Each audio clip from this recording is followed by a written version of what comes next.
ಇವತ್ತು ಕೇಂದ್ರ ಸರ್ಕಾರ ಗ್ಯಾಸ್, ಡೀಸೆಲ್, ಪೆಟ್ರೋಲ್ ಎಲ್ಲವನ್ನು ಜಾಸ್ತಿ ಮಾಡಿದೆ. ಒಂದು ವಾರದಲ್ಲಿ 3 ಬಾರಿ ಜಾಸ್ತಿ ಮಾಡಿದೆ. ಹಾಗಾಗಿ ಕೇಂದ್ರ ಸರ್ಕಾರದ ವಿರುದ್ಧವಾಗಿ ನಾವು ಕರ್ನಾಟಕ ರಕ್ಷಣಾ ವೇದಿಕೆಯಿಂದ ಇವತ್ತು ನಮ್ಮ ರಾಜ್ಯಾಧ್ಯಕ್ಷರು ಸಮರಸಿಂಹ ಟಿ.ಎ.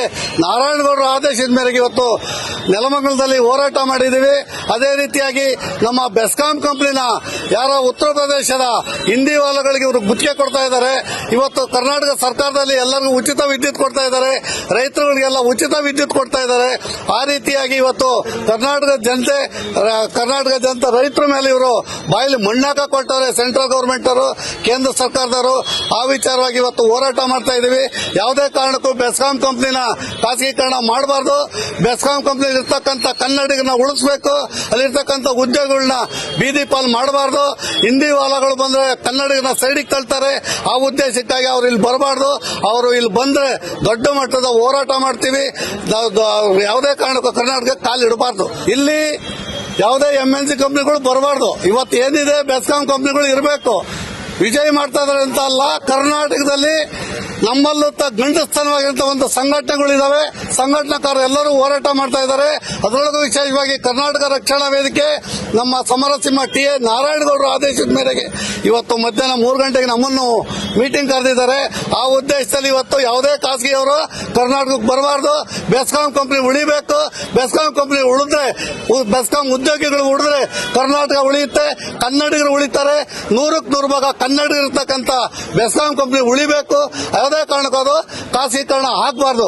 ಆ ತರ ಏನಾದರೂ ಖಾಸಗೀಕರಣ ಮಾಡಿದ್ರೆ ಯಾವುದೇ ಕಾರಣಕ್ಕೂ ಅವ್ರನ್ನ ಆದಿಲ್ ಬೀದಿಲಿ ವಿಚಾರಿಸ್ಕೊಳ್ಳೋ ಕೆಲಸನ ಕರ್ನಾಟಕ ರಕ್ಷಣಾ ವೇದಿಕೆ ಕನ್ನಡ ಪರ ಹೋರಾಟಗಾರರು ಮಾಡ್ತಾರೆ ಅನ್ನೋ ಮಾತನ್ನ ಹೇಳ್ತೀನಿ. ಹೋರಾಟ ಮಾಡಿದೀವಿ. ಆ ಹೋರಾಟ ಅಷ್ಟೊಂದು ಯಶಸ್ವಿಯಾಗಿಲ್ಲ. ಇವತ್ತು ನೆಲಮಂಗಲದಲ್ಲಿ ಇದು ಆರಂಭ ಸರ್.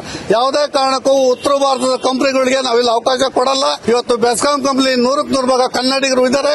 ಆ ಕನ್ನಡಿಗರನ್ನ ಉಳಿಸ್ಕೋಬೇಕು. ಆ ಕನ್ನಡಿಗರು ಹೋಗಿ ಉಳ್ಕೋಬೇಕು. ಅವರು ಹಿಂದಿ ವಾಲಗಳಿಗೆ ಅವಕಾಶ ಕೊಡಲ್ಲ. ಇನ್ಮೇಲೆ ಇದು ಆರಂಭ, ಅಂತ್ಯ ಅಂತೂ ಆಗಲ್ಲ. ಯಾವುದೇ ಕಾರಣಕ್ಕೂ ಅವರು ಇಲ್ಲಿ ಬರಬಾರ್ದು, ಕಾಲಿಡಬಾರ್ದು. ಅದಾನಿ ಆಗಲಿ, ಅಂಬಾನಿ ಆಗಲಿ, ಇನ್ನೊಬ್ಬ ಆಗಲಿ, ಮತ್ತೊಬ್ಬ ಆಗಲಿ ಇಲ್ಲಿ ಯಾವುದೇ ಕಾರಣಕ್ಕೂ ಕಾಲಿಡಬಾರ್ದು. ಕಾಲಿಟ್ರೆ ಕನ್ನಡ ಪರ ಸಂಘಟನೆಯವರು, ವಿಶೇಷವಾಗಿ ಕರ್ನಾಟಕ ರಕ್ಷಣಾ ವೇದಿಕೆಯವರು ಇವತ್ತು ಹೋರಾಟ ಮಾಡ್ತಾ ಇದ್ದೀವಿ.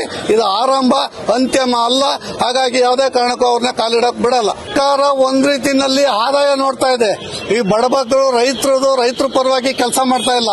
ಇವತ್ತು ಯಾವುದೇ ಒಂದು ಡಾಬಾ ಹೋಟ್ಲಿಗೆ ಹೋಗಿ, ಯಾವುದೋ ಒಂದು ಪೆಟ್ಟಿ ಅಂಗಡಿಗೆ ಹೋದ್ರು ಮದ್ಯ ಮಾರಾಟ ಮಾಡ್ತಾ ಇದ್ದಾರೆ. ಆ ಎಗ್ಗು ಸಿಕ್ಕಿಲ್ದ ನಡೀತಾ ಇದೆ. ನಾವು ಅಬಕಾರಿ ಇಲಾಖೆಗೆ ಮನವಿ ಕೊಟ್ಟಿದ್ದೀವಿ, ಪೊಲೀಸ್ ಇಲಾಖೆಗೆ ಮನವಿ ಕೊಟ್ಟಿದ್ದೀವಿ. ಎಲ್ಲ ಕಣ್ಣು ಮುಚ್ಕೊಂಡಿದ್ದಾರೆ. ಗೊತ್ತಿದ್ದು ಜಾಣಕೂಡರಾಗಿದ್ದಾರೆ.